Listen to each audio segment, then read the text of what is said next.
tryout ujian. Jadi mohon maaf nih cukup mendadak karena baru kemarin diputuskan dalam rapat.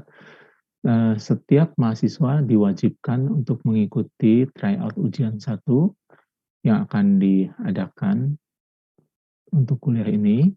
Melalui tryout ini, mahasiswa diharapkan dapat mengetahui ruang ujian, tipe soal ujian, fitur-fitur platform ujian, serta mencoba soal. Ya, mahasiswa harus memastikan dapat login ke ruang ujian. Nanti ada lampirannya. Ini yang umum tadi, jam 16-17, LMS Moodle. Tryout dilakukan pada 9 ruang ujian dalam 3 server. Ya, kita sebut saja server A, B, C, begitu ya. Ada lampiran. Nah, mahasiswa harus melakukan pendaftaran ke ruang ujian yang tepat menggunakan enrollment key, bekerja dengan jujur. Jadi adik-adik mencoba masuk, ditanya dengan enrollment key-nya, ya semacam password-nya begitu, jawabnya adalah ini. Huruf besar kecilnya harus diperhatikan. Ya. Nah, biasanya enrollment key ini berbeda untuk setiap kelas. Jadi K41, K42, K43 beda. Nah, karena ini tryout, seluruhnya sama. Bekerja dengan jujur, huruf besar kecilnya pengaruh. Harap diperhatikan pada ujian nanti, ya, kalau adik-adik salah masuk ruang, maka nilai ujiannya tidak akan diproses. Artinya nilainya 0. Ya. Jadi tidak boleh. Nah, tujuan dari tryout ini adalah untuk memastikan adik-adik tahu ruangan adik-adik di mana. Kalau hari Jumat ini sudah berhasil, maka nanti tanggal 23 tinggal mengulangi proses yang sama. Tidak akan ada pergantian ruang. Kalau hari Jumat ini ruangnya di ruang nomor 7 misalnya, servernya server berapa begitu, akan tetap di situ. Ya, jadi tryout-nya ini benar-benar tryout. Ya. Sekali lagi ini terutama bukan untuk orientasinya bukan untuk hasil, ya, tapi untuk uji coba. Ya.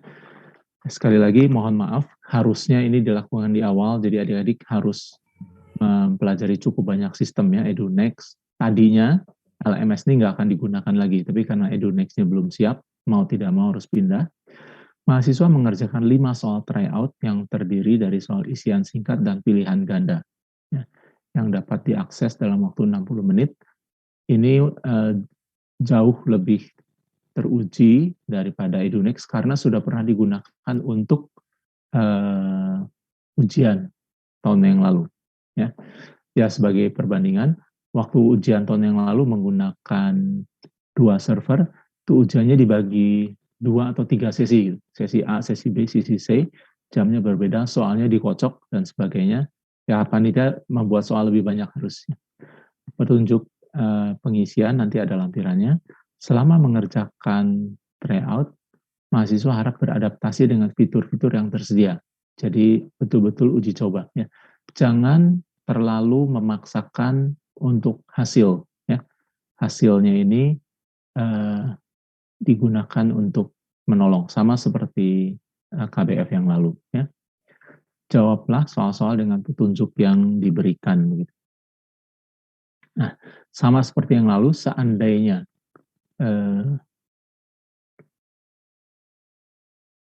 ada masalah, ya, harap menghubungi link di sini. Linknya tidak bisa disiapkan dari sekarang, tinggal nanti diklik langsung supaya cepat masuk. Nah, petunjuknya ini sepertinya ada petunjuk umum, silahkan nanti dibaca ya. Saya sudah kirim di grup WhatsApp kita. Aturan untuk ada petunjuk umum, tipe isian singkat, dan pilihan berganda. Saya kira yang terpenting sebenarnya isian singkat, ya, karena itu akan diperiksa oleh mesin, ya, bukan oleh orang. Kalau pilihan berganda pasti pilihannya A, B, C, D, E salah satu. Isian singkat itu pengaruh, ya. Jadi ada misalnya pecahan, bagaimana cara menulis pecahan, maka harus diikuti. Ya. Jawab 4 harus ditulis 4,0. Ya. Tanpa satuan, karena begitu ada satuan nanti yang periksanya ini mesin, bukan orang. Jadi kalau satuannya diikut sertakan, dia dianggap sebagai jawaban, jadi salah. Ya. Jadi kalau ditanya satuannya sudah diberikan di soal, misalnya Newton atau meter, Jadi 40,2 ini harap ditulis 40,2 saja, meternya ada di sono, begitu ya. Lalu juga tidak menggunakan 1, sekian kali 10 pangkat sekian, ya. Itu tidak boleh. Nah, penulisan jawaban akhir itu mengikuti aturan pembulatan. Jadi kalau 4,27 maka jadi 4,3. Kalau 4,24, 23, 21 jadi 4,2. Ya, saja. Ya, satu angka di belakang koma. Tidak menggunakan pemisah ribuan. Jadi ribuan jangan dikasih 1.1000, jangan dikasih 1.000,0. Salah. Ya. Tidak ada pemisah baik berupa koma. Oh ya, yang ini perhatikan titik ya, bukan koma. Jadi 40,2 itu harus ditulis sebagai 40,2. Ya, adik-adik tahu dalam bahasa penulisan angka dalam bahasa Inggris, koma adalah titik di kita, titik adalah koma. Ya, jadi kalau kita nulis 1 juta rupiah, kita nulisnya 1.000,000,000. Kalau 1 juta rupiah begitu ya. Nah, bahasa Inggris itu kebalikannya. Ya, 1,000,000,000. Jadi desimal itu pakai titik, ribuan itu pakai koma. Nah, yang dipakai di sini adalah bahasa Inggris, ya. Tapi jawabannya tidak lebih dari ribuan. Jadi jangan pakai koma, pakai titik saja, dan jawabannya dijamin tidak sampai 10.000 atau 10 juta begitu ya. Jadi hanya angka yang sederhana, pakai titik, jangan pakai koma, karena kalau pakai koma tidak bisa diperiksa atau dianggap salah oleh sistem. Ya. Maaf, sekali lagi ini yang memeriksanya bukan orang, sehingga tidak punya hati nurani, tidak punya belas kasihan, dan nggak punya perasaan. Ya. Dia nggak bisa marah, nggak bisa diajak bergurau, ya, mesin yang meriksa, jadi benar atau salah. Begitu ya. Sekali lagi nanti tolong diperhatikan jawaban ini.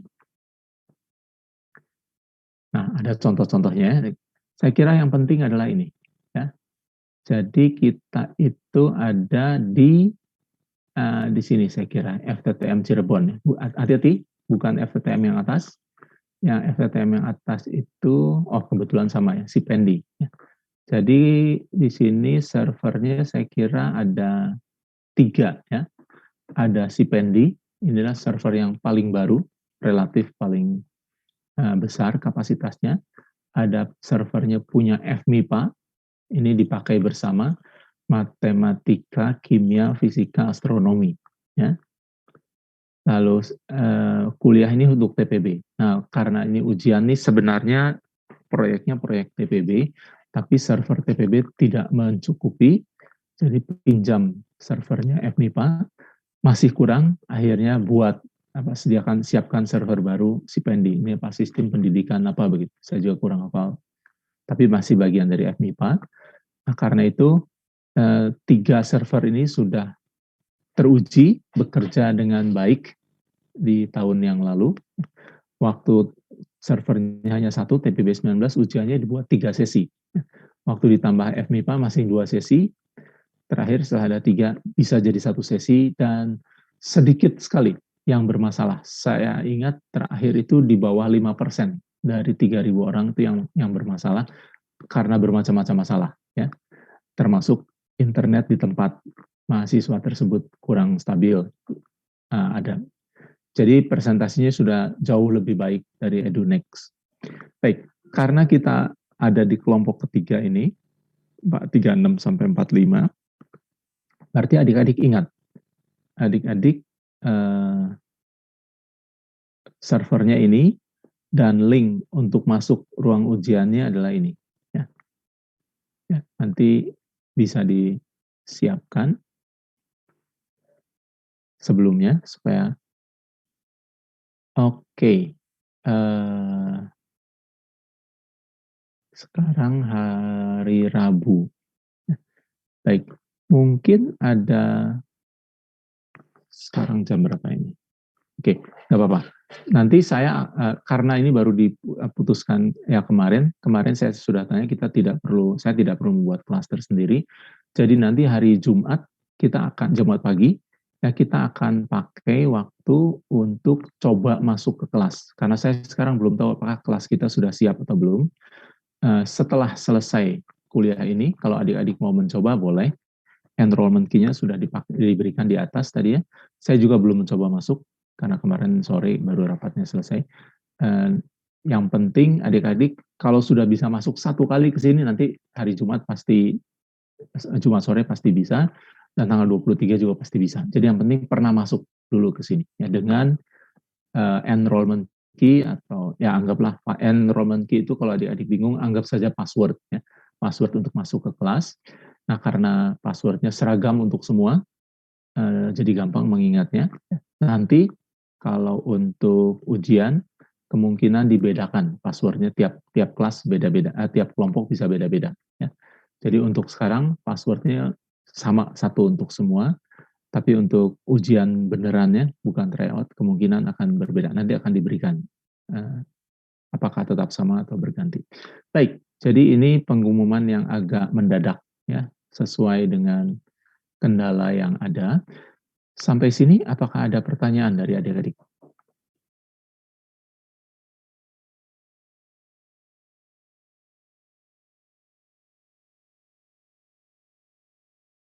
Ada?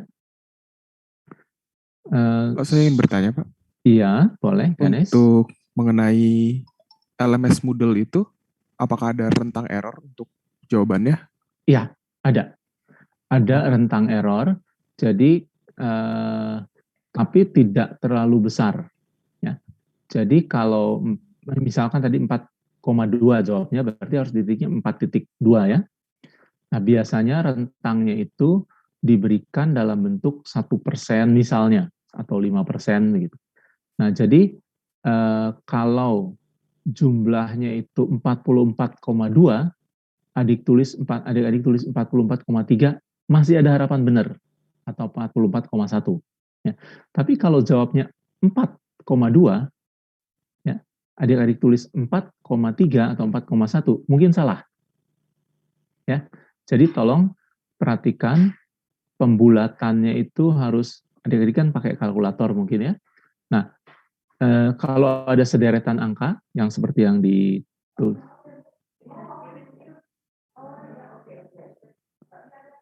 itu di apa? Dibulatkannya itu harus benar-benar kalau 4,26 itu ke atas, 4,24 itu ke bawah.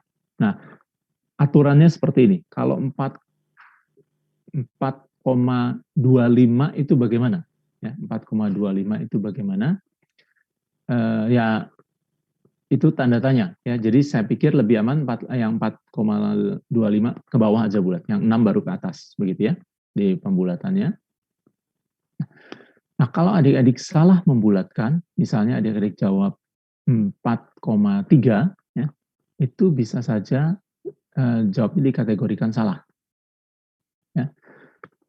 Tetapi kalau misalnya jawabnya 44 atau 444,2 misalnya begitu ya, adik-adik jawab 444,3, ya, pembulatannya kemungkinan benar, karena toleransi itu dihitung dari persen nilai keseluruhan.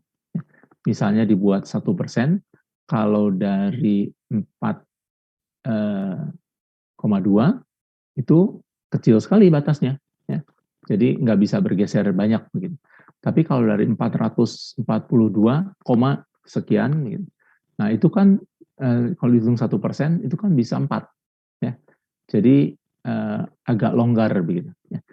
Nah, pada prinsipnya usahakan supaya angka di belakang komanya ini, satu angka di belakang komanya ini, pembulatannya ini benar-benar teliti. Nah, kalau adik-adik punya rumus yang panjang, misalkan ya balok, saya punya balok tembaga, panjangnya sekian, lebarnya sekian, tingginya sekian, massa jenisnya sekian. Nah, tolong menghitungnya jangan panjang kali lebar dibulatkan dikali tinggi dibulatkan dikali massa jenis, itu hasilnya bisa nggak bulat, ya, terlalu banyak pembulatan. Panjang kali lebar ada angka banyak di belakangnya, biarkan. Kali tingginya ada angka banyak di belakang. Jadi pembulatan dikali massa jenis, nah, pembulatan itu hanya pada langkah terakhir saja. Ya. Jangan kali satu pengalian dibulatkan, satu kali operasi dibulatkan, lama-lama hasilnya tidak bulat, ya, persegi, terlalu banyak pembulatan. Jadi sama, apalagi kalau ada bagi, ya, hasil kali, kalau tambah kurang tuh lumayan. Kalau kali bagi lebih serius, kalau pangkat lebih serius lagi, pembulatannya bisa fatal, ya. Jadi lakukan pembulatan hanya pada saat terakhir. Sebelumnya gunakan sekian kali sekian, jangan pernah dibulatkan, ya. Biarkan kalkulator yang membulatkan, terakhir baru manusia yang membulatkan sesuai dengan syarat. Itu saran dari saya. Jadi jawabnya adalah ada toleransi. Setahu saya, karena saya tidak masuk di tim pembuat soal, setahu saya itu dihitung persentasi, sekian persen. Tapi masih ada masalah, ya. Berapa angkanya? Ya, kalau angkanya kecil, toleransinya pasti kecil. Kalau angkanya besar, toleransinya cukup besar. Ya. Tolong diperhatikan. Jadi cukup menjawab, Ganes, saudara Ganes? Jawab, Pak. Terima kasih, Oke, Pak. baik. Ada lagi yang lain? Baik. Adik-adik setelah selesai kuliah ini tidak ada salahnya mencoba, ya, mencoba masing-masing. Boleh nanti hasilnya dibahas di grup kita. Saya juga akan mencoba. Yang pasti pembuatan kelas-kelas itu bukan tanggung jawab dosen, tanggung jawab dari panitia ujian, begitu, ya.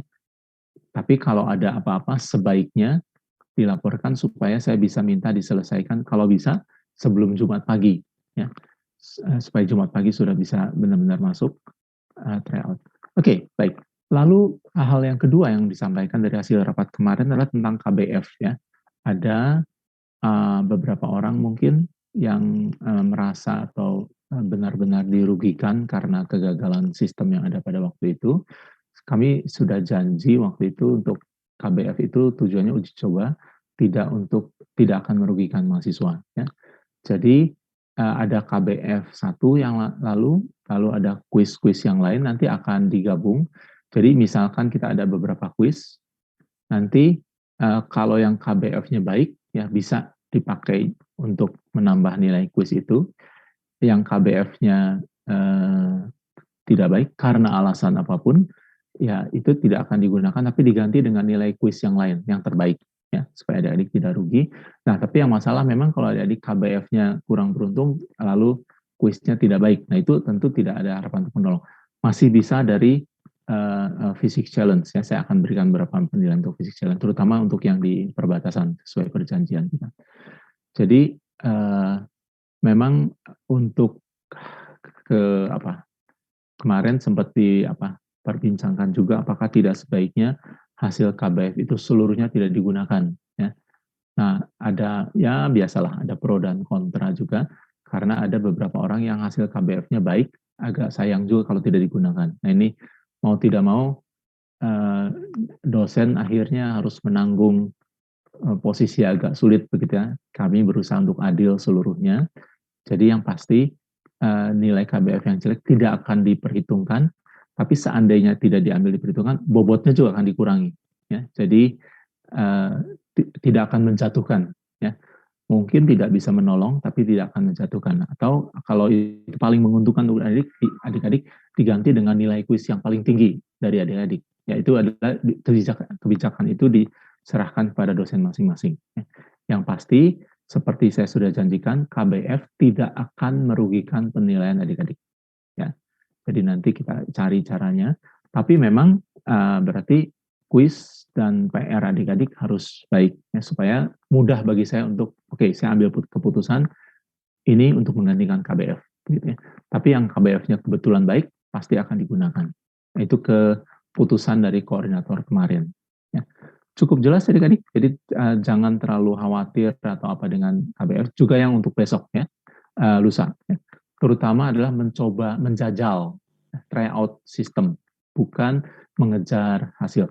Tapi tentu saja kalau adik-adik bisa mencetak hasil yang baik, itu bisa saja digunakan sebagai alternatif pilihan, ya.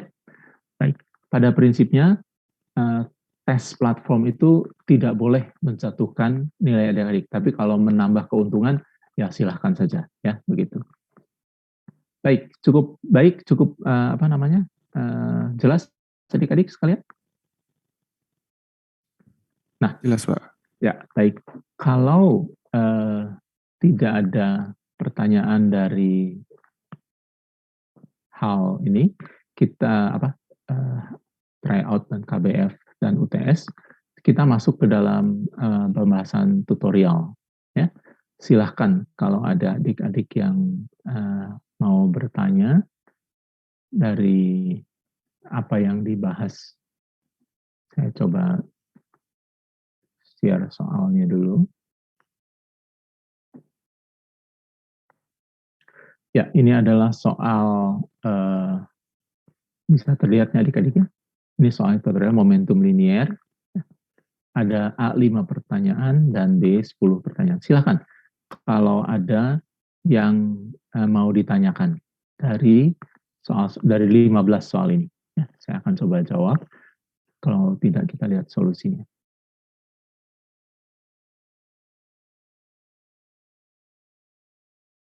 Ada pertanyaan?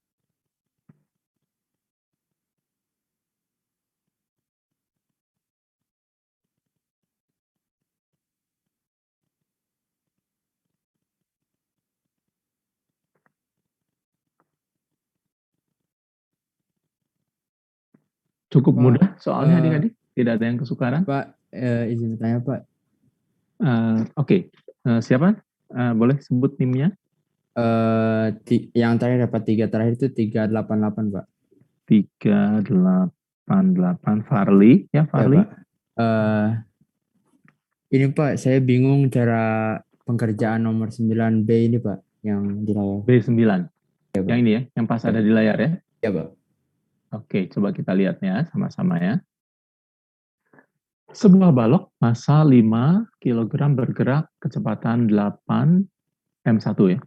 Bertemukan dengan balok lain 3 kilo yang sedang diam di atas permukaan horizontal dan licin. Ya. Jika setelah tumbukan kedua balok saling menempel, tentukan kelajuan sistem. Yang A, apakah bisa? Saudara Farli, adik Farli? Halo? Jawab yang A, bisa nggak? Bisa, Pak. Bisa lebih keras, saya kurang dengar suaranya. Oh, tes. Ya, oke. Iya Pak, yang B aja Pak, boleh.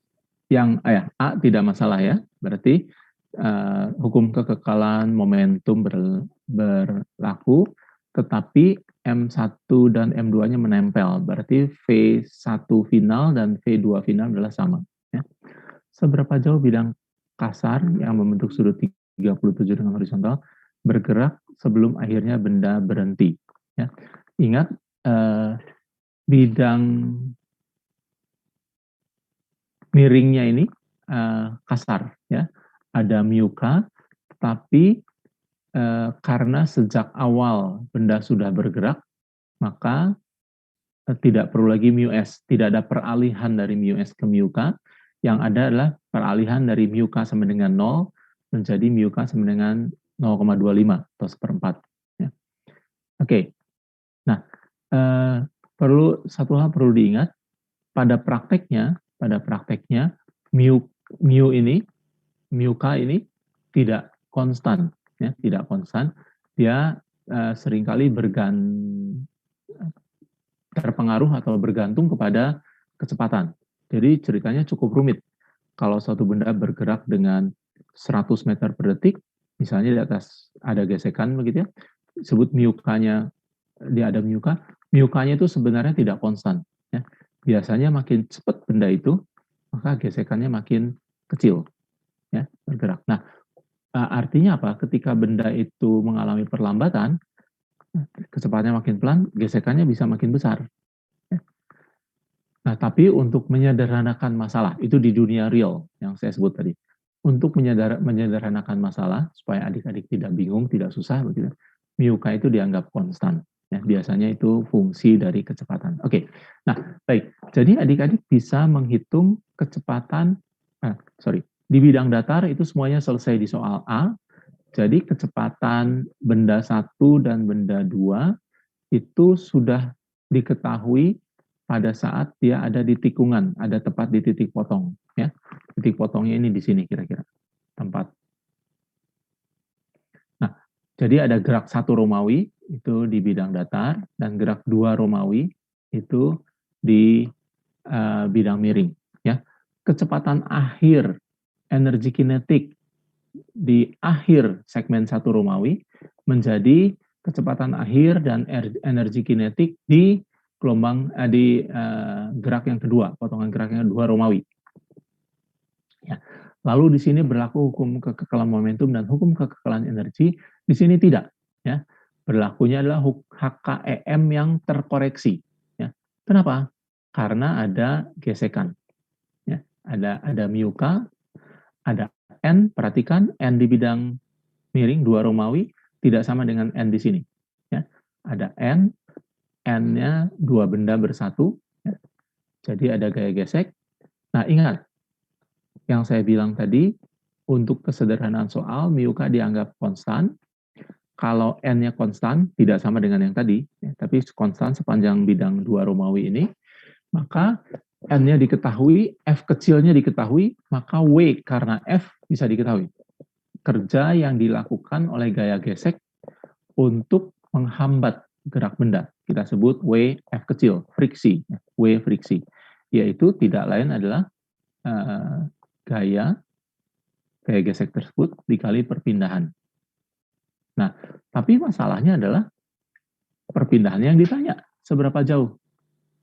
Ya, seberapa jauh? Nah, cara yang paling sederhana dari sini adalah misal apa yang ditanyakan, misalkanlah itu sebagai anu, ya, sebagai bilangan yang tidak diketahui.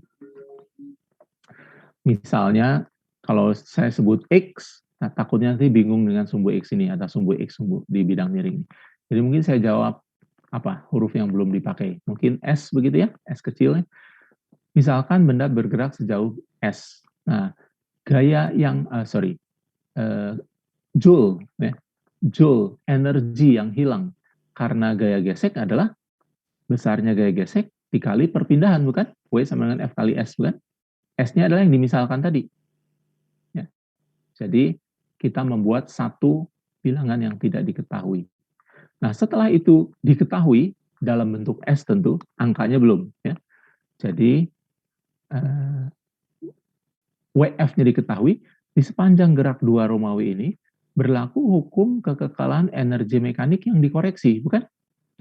Energi mekanik awal di sini, sama dengan energi mekanik akhir, tempat dia berhenti, tapi dikoreksi.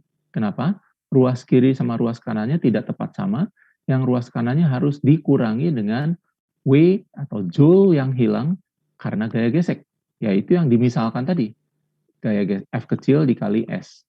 Ya, ujung-ujungnya kita akan punya satu persamaan dengan satu bilangan yang tidak diketahui, yaitu S. Ya. Kalau dia berjalan sejauh S, maka energi potensialnya kan naik. Bisa nggak dihitung naiknya? Bisa, karena hanya kan bisa dihitung pakai sinus kosinus. Ya. Begitu. Jadi, sinus ini akan dipakai. Ya. Kalau 37 itu berarti sinusnya 3, kosinusnya 4, sisi miringnya 5. Ya. Nah, ini sudut termasuk istimewa, 3, 4, 5. Baik, jadi seperti itu. Cukup jelas, Farli?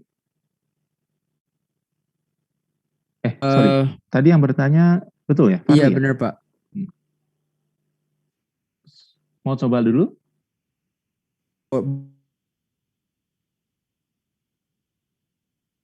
Ya, saya ingatkan, mungkin adik-adik waktu SD pernah, saya tidak tahu SD adik-adik gimana begitu ya, tapi waktu saya SD ada namanya persoalan berhitung, ya, atau matematik, itu namanya persamaan tersamar. Mungkin namanya beda-beda, tapi bentuknya kira-kira gini. Si Amin memiliki sejumlah uang, nggak dikasih tahu berapa. Ya. Lalu dia menerima pemberian dari pamannya Rp10.000. Ya. Lalu si Amin ini melihat pengemis lapar, dia beri Rp2.000 pada pengemis. Lalu adiknya perlu beli pensil, dia beri Rp1.000 pada adiknya. sisa uang si Amin adalah ternyata ada berapa? 8.000 misalnya, 8.000 rupiah. Ditanya berapa uang si Amin mula-mula, begitu kan ya? Itu namanya, saya nggak tahu waktu zaman adik-adik sebutnya apa, waktu saya persamaan tersamar. Nah, kita harus membuat persamaan dari cerita itu tadi. Tadi kan dongeng, kan? Si Amin punya uang, nggak disebutkan berapa, dikasih pamannya 10.000, dikasih, dia beri ke pengemis, dia beri ke adiknya, begitu. Caranya gimana? Yang tidak diketahui, yang ditanyakan, misalkan saja itu X. Ya. Kalau karena itu uang, aman, saya pakai X ya. Kalau di sini kurang aman, takut ketukar dengan yang lain. Sebut saja uang, misalkan uang si Amin mula-mula X. Lalu X ditambah 10.000, dapat dari pamannya itu plus ya. Minus 2.000, karena memberi pada pengemis, sedekah begitu. Jadi X plus 10.000, minus 2.000, minus 1.000, dia mau belikan pensil untuk adiknya, sama dengan sisanya berapa tadi? 8.000 gitu.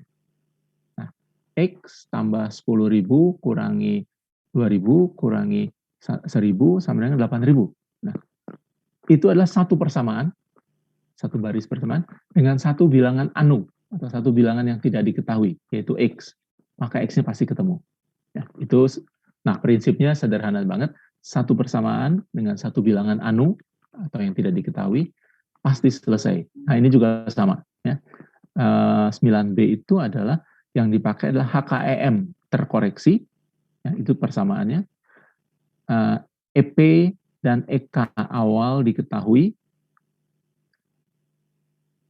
ya. EP dan EK akhir diketahui karena akhirnya berhenti.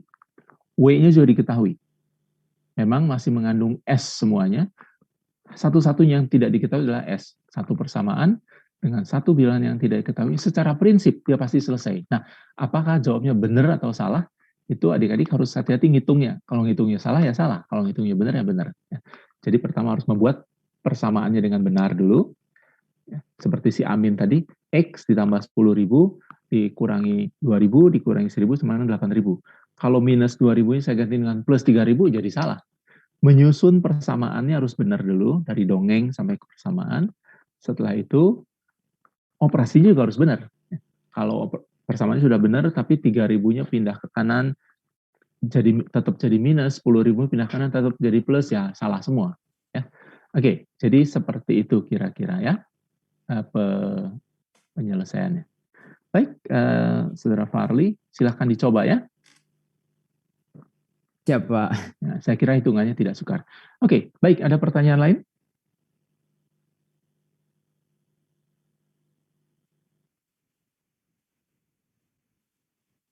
Saya, Pak.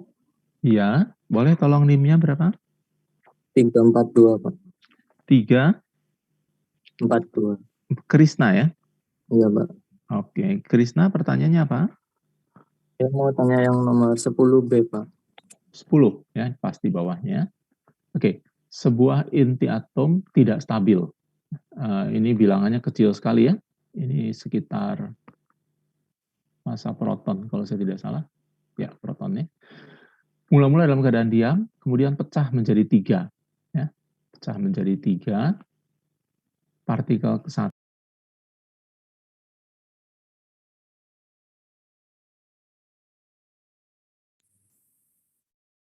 Mungkin salah satu co-host mem-mute saya, nanti saya nggak bisa ngomong. Ini kedua kali. Tolong hati-hati gerakan kursornya. Oke, partikel ke 1, 1, 2, dan 3. Ya, 1, 2, 3. Yang partikel ke 1, masanya diketahui, lajunya diketahui. Ya, berarti momentumnya diketahui, bukan? Partikel 2, masanya diketahui, lajunya diketahui. Karena ini sumbu Y, kita pakai kasih arah J vektor ini ya. Yang ke sini sepanjang sumbu X, lajunya I ya, plus sekian I. Ya, jadi massa 1 dikali vektor 1, massa 2 dikali vektor 2, ditambah dengan massa ketiga dikali vektor ketiga, harus sama dengan 0. Itu kan hukum kekekalan momentum linear. Ya. Oke, baik. Jadi M1 V1 vektor ditambah M2 V2 vektor sama dengan, jangan salah, ini M3-nya langsung diketahui. Karena masa mula-mula diketahui, ke-1 diketahui, sekian, kedua diketahui, ketiga pasti diketahui. Ya. Sekali lagi, ini adalah satu persamaan dengan satu yang tidak diketahui.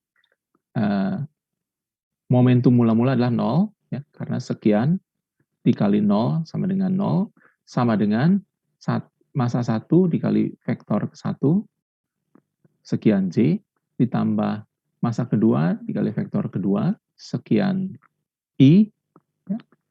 Maka masa ketiga diketahui, pasti vektor ketiga diketahui, ini vektor ya, vektor kecepatan partikel 3, pasti mengandung I dan J.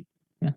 Jadi yang satu mengandung, yang satu dalam arah sekian J, sekian I, pasti dia mengandung I dan J, tidak mungkin. Tidak. Jawabnya, dan yang A saya kira sudah terjawab ya. Nah, total pertambahan energi kinetik pada proses ini. Nah, energi kinetik mula-mula kan sama dengan 0. Betul? Karena lajunya 0. Setelahnya, ingat, energi kinetik itu tidak bergantung arah. Jadi, apakah dia mau 6 kali 10 pangkat 6 mau ke arah utara, sumbu J, atau ke timur, atau ke barat, sama saja energi kinetik. Ya. Jadi, sementara momentumnya tetap secara vektor, secara skalar, energi kinetiknya berubah. Ya, dari keadaan 0, diam mula-mula, menjadi ada, bernilai. Dan meskipun yang satu ke utara, satu ke timur, satu ke arah kurang lebih barat daya ini ya, kalau saya pakai mata arah angin, maka dia tidak peduli. Dia tidak peduli. Kenapa? Karena energi kinetik sebanding dengan laju di kuadrat. Artinya arahnya tidak lagi penting. Mau ke timur, ke barat, utara, selatan, asal lajunya cepat, energi kinetiknya besar. Jadi di sini apakah berlaku hukum kekekalan energi mekanik? Jawabnya adalah tidak. Apakah berlaku hukum kekekalan energi? Jawabnya adalah berlaku atau tidak. Energi keseluruhan. Tidak ada, Pak. Kenapa? Tidak. Energi keseluruhan berlaku. Oh iya, Pak. Ya. Jadi ketika kita punya inti atom yang tidak stabil, berarti dia sudah menyimpan energi di dalamnya.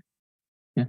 Sebenarnya setiap senyawa yang membentuk, misalnya Na dengan Cl, berbentuk NaCl, itu ada energi ikatnya. Ya. Kalau energi ikatnya besar, maka dia susah larut.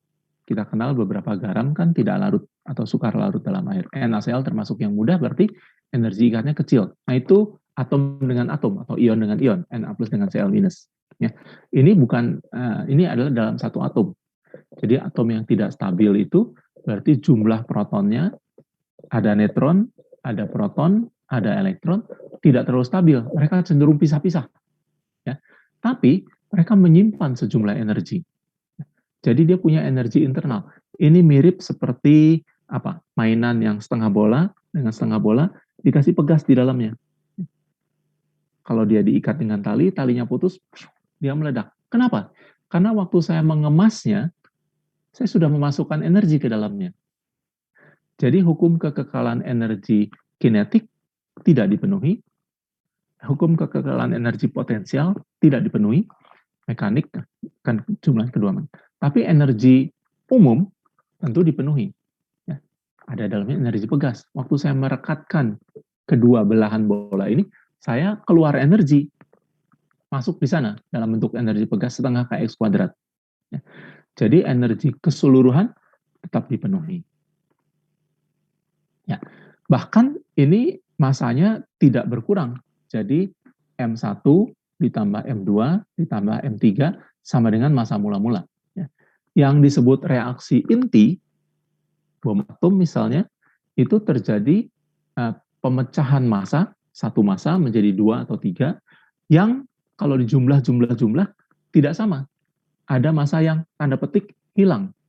Nah, massa yang hilang itu kemudian menjadi energi. Kata Pak Einstein itu sama dengan mc kuadrat. Ya, kita tidak sempat bahas sekarang. Nah, tapi M-nya kecil.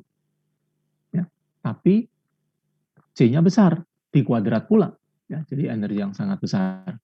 Saya tidak yakin, tapi kalau saya tidak salah ingat, itu bom atom yang melanda Hiroshima itu, kalau dibaca sepintas, itu di Wikipedia, itu hanya 64 kilo. Nah, tapi setelah saya selidiki, tidak seperti itu. Ya. Masanya dia tuh ribuan kilogram. Yang 64 kilo itu massa yang hilangnya. Besar atau kecil? Besar itu. Ya. Karena satu partikel itu ordernya kan 10 pangkat minus 27. Jadi yang namanya 64 kilo atau 4 kilo saja, itu sudah banyak sekali yang terjadi seperti ini. Nah, kalau pemecahannya itu tidak menghasilkan massa yang sama, M1 ditambah M2 ditambah M3, tidak tepat sama dengan massa semula-mula. Nah, selisihnya itu dikali C kuadrat. Lalu kalau ada sebilangan Avogadro, ya, 1 mol, satnya bereaksi, ya dikali sekian pangkat 23. Repot kan? Itu energi yang sangat besar. Ya. Baik, jadi energi kinetik di sini tidak konstan, tidak kekal. Ya. Tapi jangan salah, energinya sendiri kekal. Jadi ketika benda atom tidak stabil ini dikemas, ya, disusun, entah karena itu reaksi atau karena macam-macam begitu, waktu dia disusun sebenarnya sudah disisipkan sejumlah energi di sana. Kalau atomnya itu stabil, energinya itu akan tinggal di sana. Nah, seperti setengah bola tadi, nah, ada pegas, selama talinya mengikat kuat, dia akan stabil di sana. Kalau saya ganggu, talinya saya putus atau saya kenakan pada api rokok begitu ya, kan putus dia, langsung mental. Energi kinetiknya konstan tidak? Tidak. Momentumnya konstan nggak? Konstan. Karena yang ada di dalam itu gaya internal. Itu kan kesimpulannya gaya internal tidak mengubah momentum, tidak menambah atau mengurangi momentum. Tapi energi kinetiknya bertambah. Cukup jelas siapa tadi? Krishna? Jelas, Pak. Okay. Tapi kalau misal, Pak, itu kan di soal diketahui arah kecepatan partikel 3-nya itu ke barat daya. Kalau misal tidak diketahui arahnya, nyarinya gimana, Pak? Oh, ini kan nggak diketahui. Ini gambar ini hanya untuk originalnya ini, diam. Nah, sama seperti tadi, kecepatan partikel ketiga. Ya, misalkan saja partikel ketiga itu kecepatannya adalah V3 sama dengan AI ditambah BJ. Supaya gampang, berarti saya memperkenalkan dua bilangan yang tidak diketahui, bukan? Ya, dijumlahkan saja. Massa dikali vektor, ini adalah sekian J, 0I tambah sekian J. Yang ini adalah massa dikali vektor, vektornya sekian I tambah 0J. Ya. Lalu di sini ada massa ketiga, bisa dihitung dari sana, dikali AI ditambah sekian J. Seolah-olah adik-adik hanya punya satu persamaan, bukan? Tanda sama dengan kan cuma satu persamaan. Tapi itu sebenarnya dua. Kenapa? Untuk yang I berlaku sendiri, untuk yang J berlaku sendiri.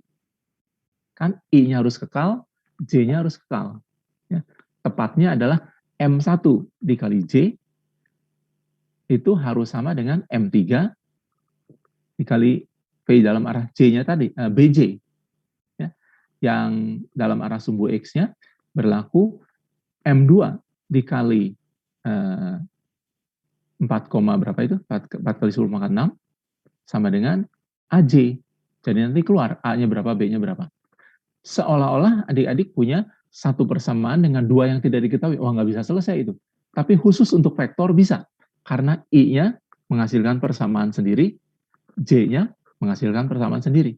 Kalau adik-adik bingung, pakailah persamaan pada sumbu X, pakailah persamaan pada sumbu J, nanti juga keluar. Pada dasarnya vektor kan seolah-olah mengerjakan 2 kali, pada sumbu X, pada sumbu Y, bahkan bisa 3 pada sumbu Z. Begitu. Ya. Oke, jadi seolah-olah ini adik-adik punya satu persamaan dengan dua yang tidak diketahui, A dan B. Tapi jangan salah, karena ini vektor, maka meskipun tanda sama dengan cuma satu, dia pada hakikatnya dua persamaan. Untuk I berlaku persamaan tersendiri, I saja kiri kanan. Untuk J berlaku persamaan tersendiri. Ya. Dua persamaan dengan dua yang tidak diketahui pasti keluar. Oke? Dicoba ya, Krisna ya, dan teman-teman yang lain juga ya. Makasih Pak. Jadi, sekalipun ini seolah-olah satu persamaan dengan dua yang tidak diketahui, sebenarnya adalah yang dua persamaan dengan dua yang tidak diketahui. Karena tanda sama dengannya satu, tapi untuk I dia berlaku sendiri, untuk J berlaku sendiri. Ya, untuk sumbu X punya persamaan tersendiri, untuk sumbu Y punya persamaan tersendiri. Oke? Seperti itu. Ya. Nah, jadi adik-adik dari dua pembahasan ini, adik-adik bisa melihat bahwa salah satu cara yang cukup canggih adalah apa yang ditanya, misalkanlah itu. Ya, apa yang ditanya, misalkanlah itu sebagai A, sebagai B, sebagai apa begitu. Nanti disusun persamaannya, sekali lagi persoalan persamaan tersamar ya, selesaikan. Idenya adalah kalau saya punya dua bilangan yang tidak diketahui, saya punya dua persamaan, selesai. Ya, bisa diselesaikan. Ya, cukup jelas ya. Ya sudah barang tentu itu ada syaratnya. Persamaannya harus persamaan yang tidak sama. Ya, maksudnya gini, saya punya persamaan 2x plus 3y sama dengan 6. Ya, itu kan satu persamaan. 2, 3, 6. Kalau saya punya persamaan yang lain, 4x ditambah 6y sama dengan 12. Bisa nggak selesai? Halo? Yang satu, 2, 3, 6. Yang kedua saya punya 4, 6, 12. Bisa nggak? Halo?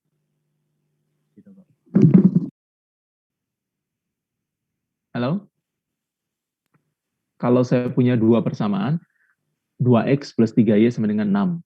Persamaan di bawahnya, 4x ditambah 6y sama dengan 12. Bisa selesai nggak? Kan ada dua persamaan. Tidak, Pak. Kenapa? Bisa, Pak. Bisa, Pak. Kenapa tidak bisa? Persamaan satu hanya karena itu pada dasarnya satu persamaan. Meskipun saya buat dua baris, yang kedua adalah perkalian yang atas dikali dua. Nah itu juga kan. Ruas kiri dikali dua, ruas kanan dikali dua, itu namanya satu persamaan. Kan persamaan boleh dikali dibagi. Ya. Oke, jadi yang maksud dua persamaan dengan dua yang tidak diketahui itu ada catatan. Ya. Syaratnya adalah persamaannya jangan duplikasi. Jangan persamaan alias. Ya. Karena yang sini alias yang ini, alias itu kan sebenarnya sama. Harus yang benar-benar beda. 2x plus 3y sama dengan 5, 2x plus 4y sama dengan 1, pasti bisa. Cukup jelas ya adik-adik ya? Jadi kalau bingung, kembali ke soal yang SMA atau SMP atau SD bahkan yang lebih sederhana. Oke? Sip ya. Baik, ada lagi yang lain? Baik, sambil menunggu, saya ingin memberikan physics challenge. Ya, ini yang berapa ketiga kira-kira ya? Nah, sederhana. Adik-adik tahu ini apa? Ini saya punya selotip. Ya. Selotip yang hitam, agak lebar. Ini kira-kira 4 cm. Saya punya selotip juga yang lebih tipis. Ya, ini kira-kira 1 cm lebih. Dan sebenarnya saya punya selotip yang lebih tipis lagi. Ya, ini setengah senti. Ya. Tapi susah ini. Saya ganti uang saja. Ya. Ini uang 500. Ya. Nah, kalau saya punya bidang datar, ya, saya taruh ini, dia stabil bukan? Ya. Kalau saya miringkan sedikit, maka dia akan menggelinding, ya, miringkan, dan tetap berdiri begitu ya. Oke. Yang kedua, saya ganti dengan yang agak kurus. Ya, ini lebih sempit ya. Kalau tadi itu 4 cm, ini mungkin 1,2, nggak sampai 1,5 cm. Ya. Saya taruh berdiri, ya masih bisa. Agak bisa. Saya miringkan. Nah, ya bidangnya miring, yang menggelinding ya. Yang besar bisa. Nah, sekarang ini saya taruh Rp500. Rp500 tebalnya kira-kira 2 mili. 2 mili mungkin lebih sedikit. Saya taruh, jatuh lagi. Saya taruh, jatuh lagi. Saya taruh, jatuh lagi. Terus gitu ya. peluang untuk dia bisa berdiri sangat kecil. Ya. Yang ini juga sama. Ya, kadang-kadang bisa, tapi oke. Pertanyaannya adalah, ya, kalau uang ini saya taruh di bidangnya sengaja saya miringkan, lalu saya beri sedikit kecepatan, ya, maka adik-adik bisa lihat, saya kasih kecepatan sedikit saja, ya, maka selama dia bergerak, dia bisa berdiri. Ya. Nah, sebenarnya prinsipnya seperti prinsip sepeda. Ya. Cuma sepeda itu rodanya 2, ini 1. Ya. Kalau di sirkus kan ada sepeda roda 1 ya, orang yang main sirkus. Nah, pertanyaannya sederhana. Kenapa? Ya, ini cakramnya. Cakram tipis. Ya, cakram tipis yang kalau saya taruh segimanapun hati-hatinya pasti jatuh begitu ya. Sama sepeda juga. Kalau saya punya sepeda, saya taruh, lepaskan, standarnya jangan dipasang, pasti dia terguling. Tapi kalau saya duduk di atasnya, saya harus topang kaki kiri kanan. Kalau tidak ya pasti terguling. Nah, saya ikut jatuh begitu ya. Nah, tapi kalau selama dia bergerak, baik itu sepeda maupun motor, kok bisa berdiri? Ya. Bahkan kalau adik-adik lihat balap motor, itu bisa nikung sambil miring sampai lutut atau dengkulnya si pembalapnya itu, Valentino Rossi atau siapa, itu sampai hampir menyentuh aspal. Ya. Tapi kok nggak jatuh begitu ya? Nah, pertanyaannya sederhana. Kenapa benda yang sedang menggelinding bisa stabil, sedangkan benda yang diam pasti jatuh. Pasti jatuh. Nah, kalau bendanya itu lebar, tidak masalah. Diam pun dia stabil, ya karena lebar, ya dia bisa berdiri. Ya. Makin lebar, makin stabil. Ya. Itu sebabnya ban motor-motor besar, bannya juga lebar. Ya. Kenapa mobil nggak pakai ban seperti ban sepeda? Kan lebih hemat. Ya. Lebar, dia lebih stabil. Jadi pertanyaannya adalah, kenapa benda yang berotasi memiliki kecenderungan untuk stabil berdiri? Ya. Cakram tipis tadi selama dia bergerak ya cenderung berdiri tegak. Begitu dia berhenti jatuh. Adik-adik kalau ngerem sepeda atau motor, ya, kaki harus turun. Ya. Kalau tidak pasti jatuh. Nah, itu silahkan dibuat, jangan panjang-panjang, ya, cukup setengah halaman A4 saja sudah cukup. Nanti serahkan hari Minggu ya, Minggu malam ya. Senin sudah harus masuk. Sebagai fisik challenge yang keberapa? Yang ketiga kalau saya nggak salah ya. Baik, tujuannya adalah untuk mengajak adik-adik berpikir. Loh kenapa ya? Mungkin adik-adik selama ini nggak berpikir ya bahwa kok sepeda atau motor bisa tegak, tapi kalau berhenti harus ditopang, kalau nggak dia jatuh. Nah, beberapa pengemudi sepeda atau motor ini tidak seenaknya begitu ya. Kalau pas lampu merah, terutama hari hujan gitu ya, dia usahakan supaya kakinya nggak turun, mungkin takut kakinya basah begitu ya. Jadi dia sudah mau miring, dia miring ke sini, motornya miringin dia ke kanan begitu ya. Nah, itu dia nggak sadar bahwa untuk mobil yang ada di belakangnya itu, karena mobil supirnya belok kiri kanan juga mobilnya kan jalan terus ya. Baik, jadi adik ini kalau naik motor, kalau waktunya turun kaki ya turun kaki saja. Jangan lalu diseimbangkan pakai badannya miring-miring begitu ya. Karena itu akan mengganggu pengemudi di belakang. Ya. Kan tidak memperhitungkan bahwa satu kali akan miring sana, miring sini begitu ya. Baik, jadi itu pertanyaan fisik challenge yang ketiga, bisa difikirkan. Dan kalau adik-adik jawabannya nggak perlu panjang ya. Jawaban yang paling singkat saya kira 1 baris cukup. Ya, tapi jawabannya tepat, 1 baris juga cukup. Nah, ada satu cerita katanya ini benar-benar terjadi. Waktu saya mengambil S3 saya mengambil di UK, di Inggris ya. Saya berkenalan dengan satu orang Inggris. Nah, saya dengar cerita ini dari dia. Di Inggris itu ada 2 university yang paling terkenal ya. sebenarnya termasuk paling tua di dunia, lebih tua dari semua universitas yang ada di Amerika. Yang satu adalah Oxford, yang satu adalah Cambridge. Ya. Seingat saya pernah kedua-duanya, datang ke kedua-duanya. Seingat saya, Cambridge itu lebih ke arah sosial bahasa begitu, sedangkan Oxford itu ke arah macam-macam fisik ada, teknik astronomi ada di sana, di samping sastra juga. Ya. Itu dua universitas tertua. Saya lupa apakah ini tes masuk ke Oxford atau Cambridge, tapi salah satu itu. Tes masuknya disiapkan, gitu ya. Mahasiswa dikasih waktu 1 jam, dia suruh menulis satu karangan. Pertanyaan cuma satu. What is a risk? R-I-S-K. Ya.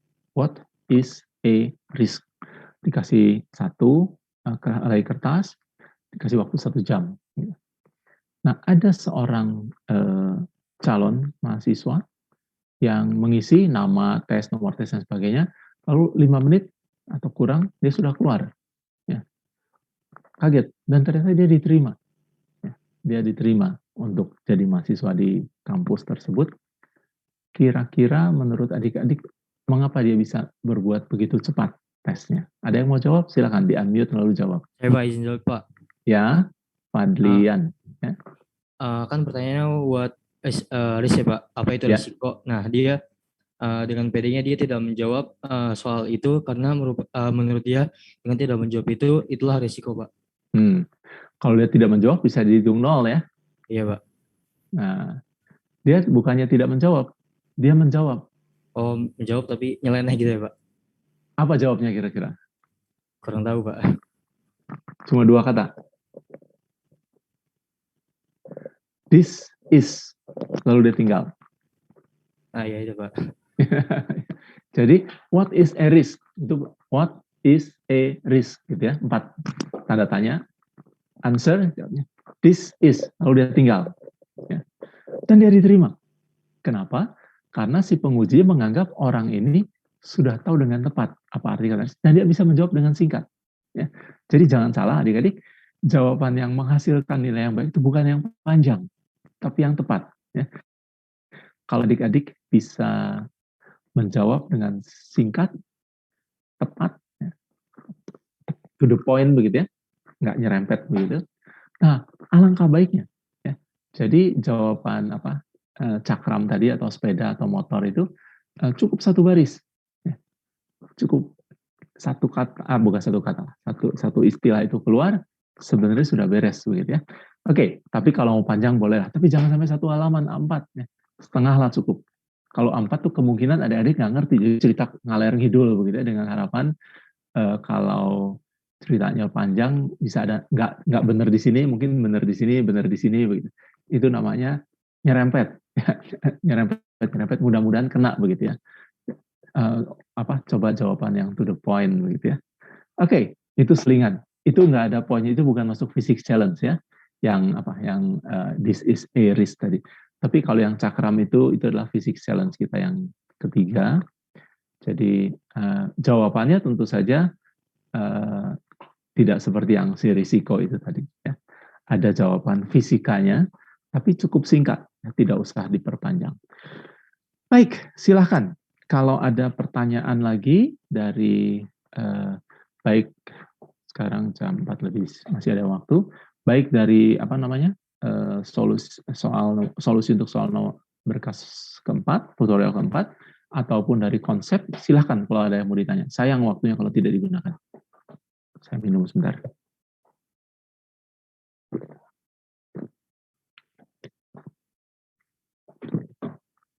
Ya, ada pertanyaan?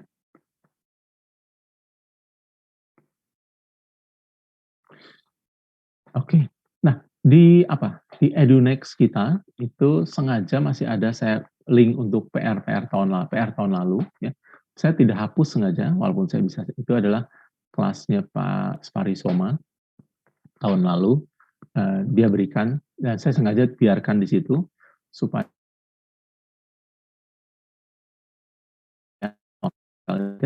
tidak kekurangan soal. Dari yang tahun ini, memang yang ditugaskan, diserahkan yang tahun ini, tapi yang tahun lalu boleh adik-adik periksa dan itu halal ya, boleh, bukan curi. Saya sengaja biarkan di situ. Pak Sparisoma juga izinkan supaya adik-adik tahu soal tahun lalu kayak bagaimana sih gitu ya. Boleh dicoba juga. Saya harap memperkaya perbendaharaan soal adik-adik. Ada pertanyaan lain?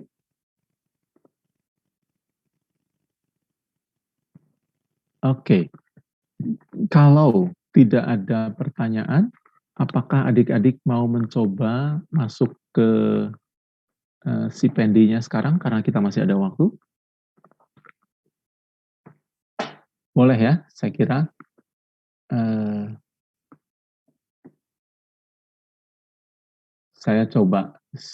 Kita coba, sebentar, saya coba share screen dulu ya. Ini.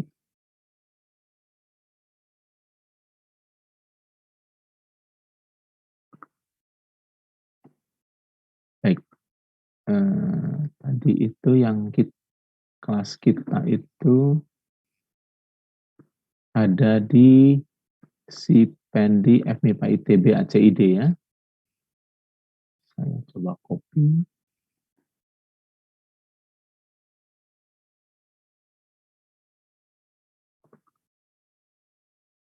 Mudah-mudahan kelasnya sudah dibentuk.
Kayaknya belum. Nanti adik-adik boleh coba ya. Oke. Saya akan coba konfirmasi ke panitia dan nanti saya ada berita apa saya komunikasikan di grup WA kita ya. Jadi sejauh saya coba sepertinya belum, tapi saya nggak tahu juga karena saya dosen, kadang-kadang mahasiswanya sudah masuk, dosennya belum, harus ditambahkan. Mestinya sih sudah, kalau masih sudah masuk, yang saya lihat yang ada tadi yang tahun lalu saya kira, tahun ini kelihatannya belum. Jadi tolong adik-adik ikuti perkembangan di WA grup kita. Ya. Begitu ada nanti saya kasih tahu dan adik-adik boleh langsung coba masuk. Mudah-mudahan hari Jumat pagi, hari Jumat sudah semua berhasil masuk, sehingga Jumat pagi kita tidak usah sibuk-sibuk coba-coba lagi, tinggal kita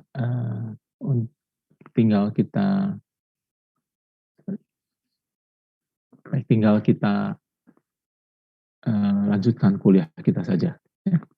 Nah, baik adik-adik sekalian, kalau tidak ada pertanyaan selanjutnya, kita bisa selesai hari ini.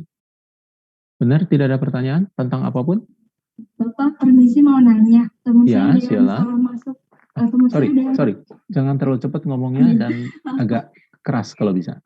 Teman saya dia salah masuk kelas pas enroll. Itu gimana ya, Pak? Sebentar, bisa diulangi? Saya kurang dengar. Ya, teman saya ada yang salah masuk kelas pas enroll. Itu gimana ya, Pak? Oh, keluar aja. Keluar, nanti masuk lagi. Oh, iya. Makasih, Pak. Ya, keluar, nanti masuk lagi. Enrollment key-nya kan tadi sama untuk semua ya. Kalau saya nggak tahu, kemungkinan untuk tryout pasti sama. Untuk UTS kemungkinan berbeda ya per kelas. Nanti akan diumumkan ya. Paling tidak waktu tahun kemarin untuk kuliah dan ujian itu enrollment fee-nya berbeda setiap kelas.